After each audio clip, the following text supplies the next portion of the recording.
ตอนนี้เกรซอยู่ที่ประเทศตุรกีนะคะในวิดีโอนี้เราจะมาเรียนกันว่า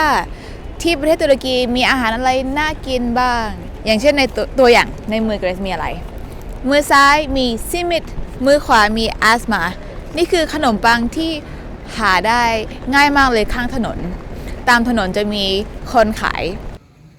นูเทลลาหรือซิมิต Tabii. Hava soğuğuna rağmen çok mutluyuz. Evet. Hava soğuk olmasına rağmen. Çorba olmasına rağmen Aha biz buna sürdük yani. mutluyuz. Alayım.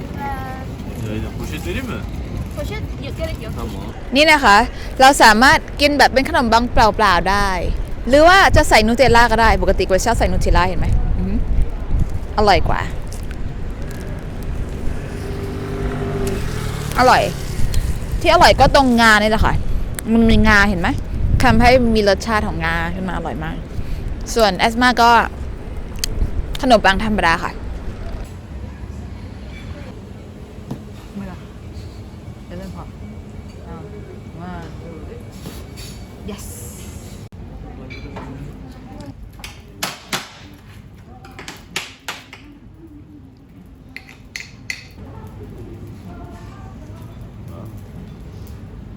what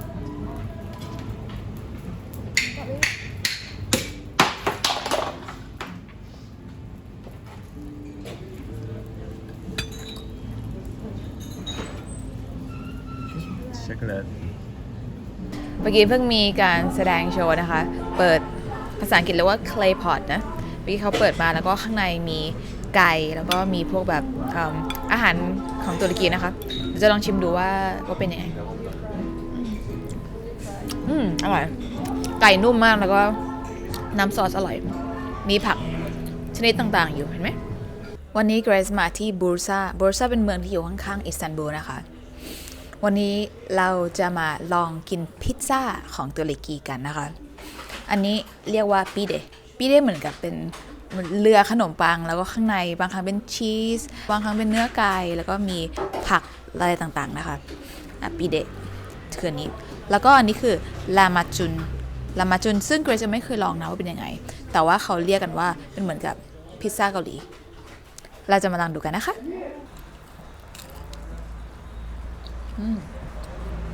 อร่อยกว่าพิซซ่าฮัทอร่อยกว่าพิซซ่าคอมพานีที่ประเทศไทยค่ะชอบอร่อยกว่าโดมิโน่ด้วยค่ะ แล้วก็กรอบแป้งบางเห็นไหมคะบางไม่หนาเกรซชอบมากค่ะ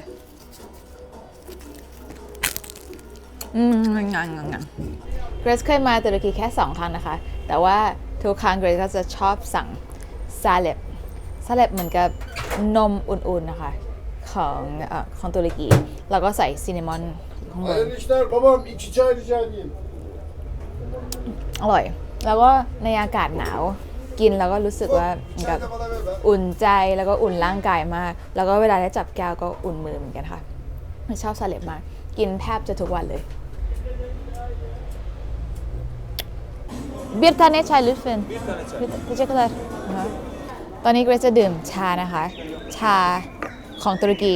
จะมากับน้ำตาลตลอดน้ำตาลภาษาตุรกีคือเชคแคร์ชาแก้วร้อนมากเลยนะคะต้องจับแบบข้างบนนี้หน่อยแล้วก็ชาภาษาตุรกีคือชาย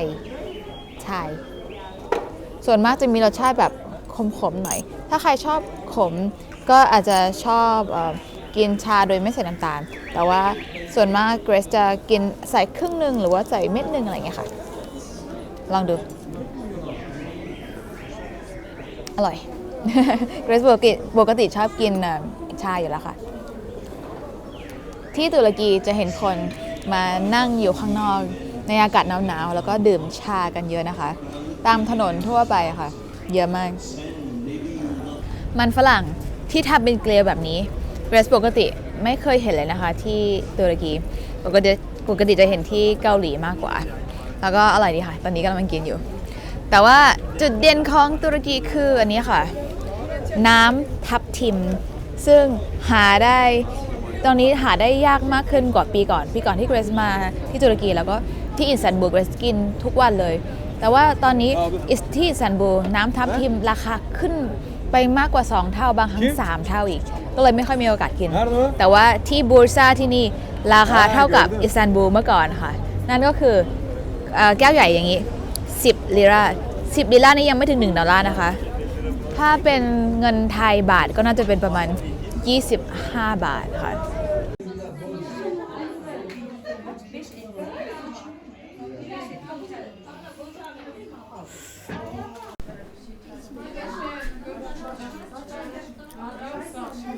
อาหารตุรกีอร่อยนะคะ วันนี้ก็สั่งเหมือนกับเป็นไส้กรอกของตุรกี เรียกว่าโซจุ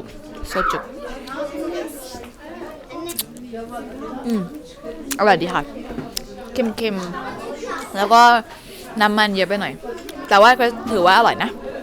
แล้วก็ที่สิ่งก็ชอบที่สุดก็คือมีขนมปังให้ฟรีตลอดเลยค่ะ ก็กินขนมปังแค่กินขนมปังก็อิ่มแล้วค่ะที่นี่ ในขณะที่กำลังรอปีเดทางเชฟเขาก็เรียกเกรซเข้าไปช่วยเขาทำปีเดของตัวเอง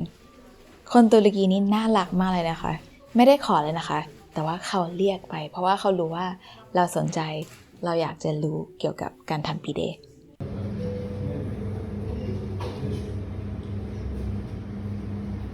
วันนี้เกรซพาทุกคนมากินอาจูกาเป็นพริกแดงผสมกับวอลนัทที่เอาไว้กินกับขนมปังค่ะเหมือนกับเป็นออเดอร์ฟอะค่ะ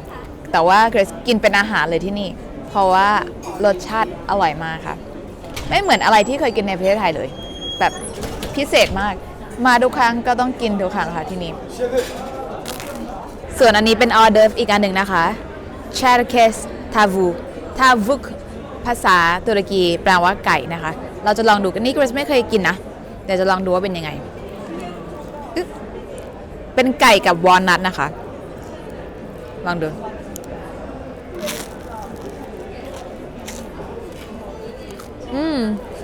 อร่อยมากเป็นรสชาติที่ประเทศไทยไม่มีจริงๆลำดับถัดไปนะคะคือตับอันนี้เป็นสิ่งที่เกรซชอบที่สุดนะคะเวลาเกรซไปที่ร้านอาหารไหนแล้วก็มีตับขายเกรซจะต้องลองทุกครั้งเพราะว่าเกรซเป็นคนชอบกินตับลองดูนะว่าเป็นยังไงอร่อยมากตับนุ่มแล้วก็แบบมีเครื่องเทศที่ประเทศไทยไม่มีนะคะไม่เผ็ดแต่ว่ามีกลิ่นหอมอบอวลของตับขึ้นมาค่ะดีมากอร่อยดีถัดไปคือพายเนื้อของที่นี่นะคะร้านอาหารนี้เรียกว่าฟูจินแล้วก็อันนี้เป็นพายเนื้อที่เขาตั้งชื่อว่าฟูจินพายเราลองดูกันว่าอร่อยจริงหรือเปล่า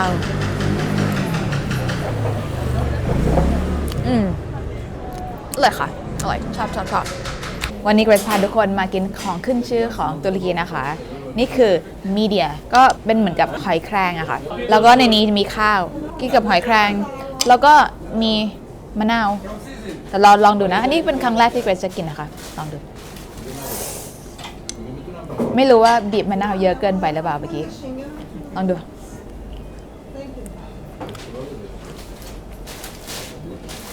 อร่อยมากไม่รู้ทำไมไม่เคยกินมาก่อนแล้วก็มีรสชาติของพริกไทยดำด้วยนะคะในนี้เขาโรยพริกไทยดำ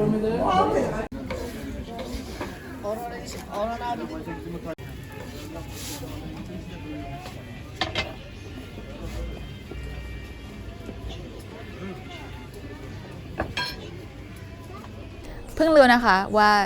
ที่ประเทศตุรกีก็มีโรตีเหมือนกับประเทศไทยที่ประเทศไทยก็พวกโรตีก็จะขายตามถนนใช่ไหมคะแล้วก็จะมีไส้แบบช็อกโกแลตนูเทลล่ากล้วยไข่น้ำตาลที่นี่ก็มีเหมือนกันนะคะแต่ว่ามีไส้เยอะกว่านั้นอีกมีเป็นผักมีเป็นมันฝรั่งแล้วก็มีอีกหลายๆรสชาติค่ะดีมากเดี๋ยวจะลองชิมดูวันนี้ที่เกรซสั่งมาคือไส้นูเทลล่า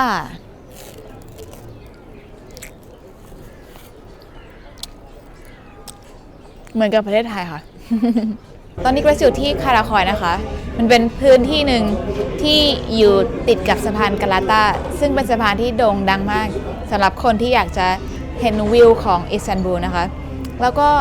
ข้างๆสะพานนั้นก็มีร้านอาหารเยอะมากใต้สะพานก็เยอะข้างๆก็เยอะตอนนี้เกรซอยู่ที่ร้านอาหารหนึ่งที่อยู่ข้างๆสะพานเกรซมากินอาหารทะเลค่ะที่เกรซถืออยู่ในมือนี่คือบาลึกเอ็กเมกบาลึกแปลว่าปลาเอ็กเมกแปลว่าขนมปังเพราะฉะนั้นในขนมปังเนี่ยก็จะมีปลาอยู่เกรซยังไม่เคยกินนะอันนี้จะเป็นครั้งแรกที่กินแล้วก็ในนี้จะมีปลาทอดนะคะที่เห็นบนจานนี้เห็นไหมเดี๋ยวเกรซจะกินให้ดูนะคะว่าอร่อยหรือเปล่าก็เป็นปลาทอดนะวันนี้ก็เพิ่งกินไปแต่ว่าชอบมากเลยค่ะก็เลยมากินอีกครั้งหนึ่งแต่ว่าอีกร้านหนึ่งนะลองดูเป็นปลาทอดธรรมดาแต่ว่าอร่อยมากเนื้อนุ่มแล้วก็กระดูกนุ่มนะคะแบบกัดกินได้เลยกลืนได้เลยอร่อยเดี๋ยวลองขนมปังดูในขนมปังนี้ก็มีปลาแล้วก็มีผักนิดๆหน่อยๆ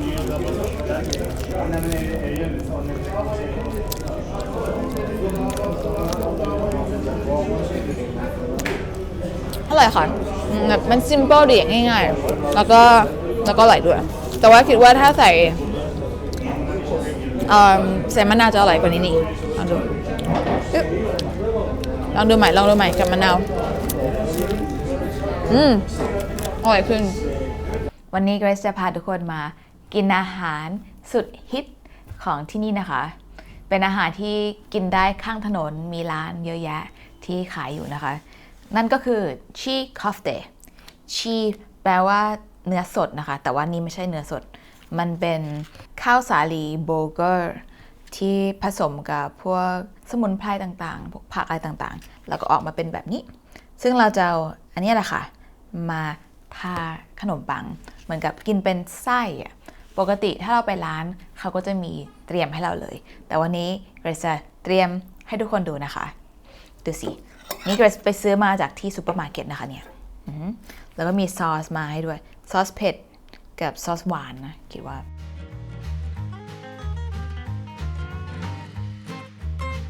ชีสคอฟเตลของเกรซออกมาน่าเกลียดมากเลยนะคะเพราะว่าปกติแล้วเขาจะไม่ใช้แป้งขนมปังอันนี้นะคะอันนี้มันหนามากเลยก็เลยม้วนลำบากแต่ว่าไม่เป็นไรน่าจะอร่อยเหมือนเดิมแหละก็อร่อยค่ะแต่ว่ากินกับขนมปังบางๆอร่อยกว่าแต่ว่าเคยกินได้ถ้ามีโอกาสไปตุรกีต้องกินขนมหวานของตุรกีเพราะว่าเป็นขนมหวานที่โด่งดังมากอย่างเช่นที่เห็นอยู่นี้เป็นบัคลาวาซึ่งข้างในมีพิสตาชิโอเป็นถั่วสีเขียวๆอร่อยมากเกรซกินแทบจะทุกวัน